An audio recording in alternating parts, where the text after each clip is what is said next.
निर्वाचन पाखौछि आउ दलरे असंत बढ़ुछि तेबे दलरे प्रार्थी चयन विरोध रे एबे कार्यकर्ता सांघातिक अभियोग आनिलेनी।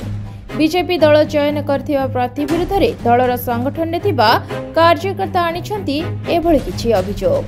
तेबे दल एक अपराधिक मामला थिबा व्यक्ति को देइथिबा टिकेट को नै एबे असंत बढ़िछि।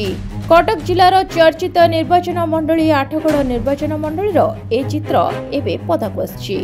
आठगड़ रे अभय बारिक को टिकेट घोषणा परे तांको विरोध रे अनेक अभियोग रहिथिया बेले निजे अभय दोषमुक्त घोषणा करिबा सह दल एहा उपरे विचार करंतु बोली दलीय पदाधिकारी सांबादिक सम्मेलन करी घोषणा करछंती।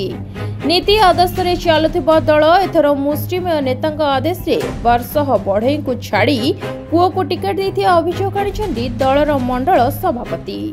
एहार प्रभाव एथर निर्वाचन तल स्तर रे पड़ियो बोली कहिसंती।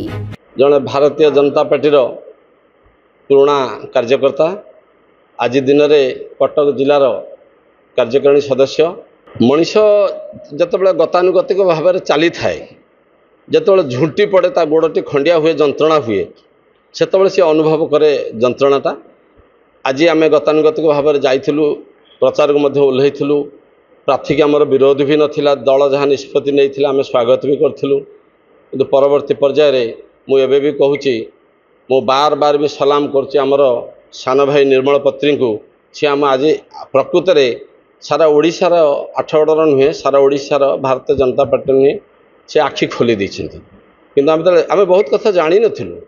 आज जानिला परे तो मनीष संस्कार हम तार प्रायश्चित कर भूलटा तो पुणी संशोधन कर जो भूलटा है आम संशोधन पर आम कहूँ जो संभाव्य प्रार्थी को रद्द करी टिकेट प्रदान नक आउ जड़े योग्य संपन्न व्यक्ति भारतीय जनता पार्टी तरफ जदि घोषणा कर टिकेट प्रदान करवा ये जो सांबादिक सम्मेलन है मूल लक्ष्य। आठगड़ू मिनती प्रतिहारी रिपोर्ट न्यूज़ 8 ओडिया।